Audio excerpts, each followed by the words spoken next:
السلام علیکم، امید ہے آپ سب خیر و عافیت سے ہوں گے۔ تو آئیے آج کی آیتیں شروع کرتے ہیں۔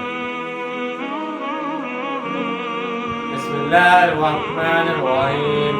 وَلَمَّا وَقَعَ عَلَيْهِمُ الرِّجْزُ قَالُوا يَا مُوسَىٰ ادْعُ لَنَا رَبَّكَ بِمَا عَهِدَ عِندَكَ لَئِن كَشَفْتَ عَنَّا الرِّجْزَ لَنُؤْمِنَنَّ لَكَ وَلَنُرْسِلَنَّ مَعَكَ بَنِي إِسْرَائِيلَ۔ شروع اللہ کے نام سے جو بڑا مہربان نہایت رحم کرنے والا ہے۔ اور جب ان پر کوئی عذاب آتا تھا تو وہ کہتے کہ اے موسیٰ علیہ السلام اپنے رب سے دعا کرو اس عہد کے واسطے سے جو اس نے تم سے کر رکھا ہے، اور ہم بنی اسرائیل کو بھی لازماً تمہارے ساتھ بھیج دیں گے۔ اگر تم نے ہم سے اس عذاب کو ہٹا دیا تو ہم لازماً تمہاری بات مان لیں گے۔ آمنہ کے ساتھ جب لام کا صلہ آتا ہے جیسے لکا، تو اس سے مراد عقیدہ والا ایمان نہیں ہوتا، بلکہ اس طرح کسی کی بات کو سرسری انداز میں ماننے کے معنی پیدا ہو جاتے ہیں۔ لہٰذا لَنُؤْمِنَنَّ لَكَ کا مطلب ہے کہ ہم لازماً تمہاری بات مان لیں گے، لیکن اس کے ساتھ جب بے کا صلہ آئے جیسا کہ آمنت باللہ وملائکتہ وکتبہ، تو اس کے معنی پورے وثوق یقین اور گہرے اعتماد کے ساتھ ماننے کے ہوتے ہیں، یعنی ایمان لانا۔ مصر میں بنی اسرائیل کی حیثیت حکمران خاندان کے غلاموں کی سی تھی۔ فرعونیہ ان سے مشکل اور بھاری کام بیگار میں کرواتے تھے۔ اہرام مصر کی تعمیر کے دوران نہ جانے کتنے ہزار اسرائیلی اس بے رحم مشقت کے سبب جان سے ہاتھ دھو بیٹھے، اور ان کی ہڈیاں اہرام مصر کی بنیادوں میں دفن ہو گئیں۔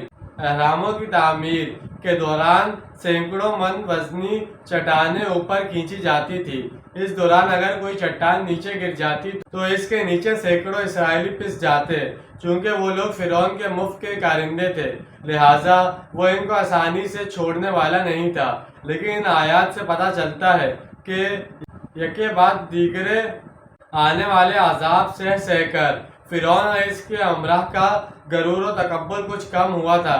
چنانچہ جب وہ لوگ زیادہ عاجز آ جاتے تھے، حضرت موسیٰ علیہ السلام سے یہ دعویٰ بھی کرتے تھے کہ اگر یہ مصیبت ٹل جائے تو ہم آپ علیہ السلام کی بات مان لیں گے اور آپ علیہ السلام کی قوم آپ علیہ السلام کے ساتھ بھیج دیں گے۔ فَلَمَّا كَشَفْنَا عَنْهُمُ الرِّجْزَ إِلَىٰ أَجَلٍ هُمْ بَلِغُوهُ إِذَا هُمْ يَنكُثُونَ، لیکن جب ہم ان سے اس مصیبت کو دور کر دیتے تھے ایک خاص مدت کے لیے کہ جس تک وہ پہنچنے والے ہوتے تو وہ دفعتاً عہد توڑ دیتے تھے۔ فَانْتَقَمْنَا مِنْهُمْ فَأَغْرَقْنَاهُمْ فِي الْيَمِّ فَإِنَّهُمْ كَذَّبُوا بِآيَاتِنَا وَقَالُوا أَنْهُمْ غَافِلُونَ، بس ہم نے ان سے انتقام لیا اور ہم نے انہیں سمندر میں غرق کر دیا، اس لیے کہ انہوں نے ہماری آیات کو جھٹلایا اور وہ ان آیات سے تغافل برتتے رہے۔ تو جیسے کہ آج ہم نے 3 آیتوں کا ترجمہ اور تفصیل بیان کی ہے، اس کے اندر انہیں عذاب کا ذکر آیا کہ ان عذاب کے بعد جب فرعون اور اس کی قوم کے لوگ آپ علیہ السلام سے معافی تلافی کرتے، ان کو کہتے کہ اگر آپ یہ عذاب ہمارے اوپر ختم کر دے تو ہم آپ کی قوم آپ کو واپس لوٹا دیں گے، اس طرح کی باتیں کرتے ہیں۔ لیکن جب وہ عذاب ختم ہو جاتا اس کے بعد وہ لوگ اپنی بات سے پلٹ جاتے۔ تو انشاءاللہ آج کی ویڈیو آپ کو سمجھ آئی ہوگی، پسند آئی ہوگی۔ ملتے ہیں اگلی ویڈیو میں۔ اپنا ڈھیر سارا خیال رکھیے گا، اپنے زیادہ دوسروں کا خیال رکھیے گا۔ جب تک کے لیے اللہ حافظ، فی امان اللہ۔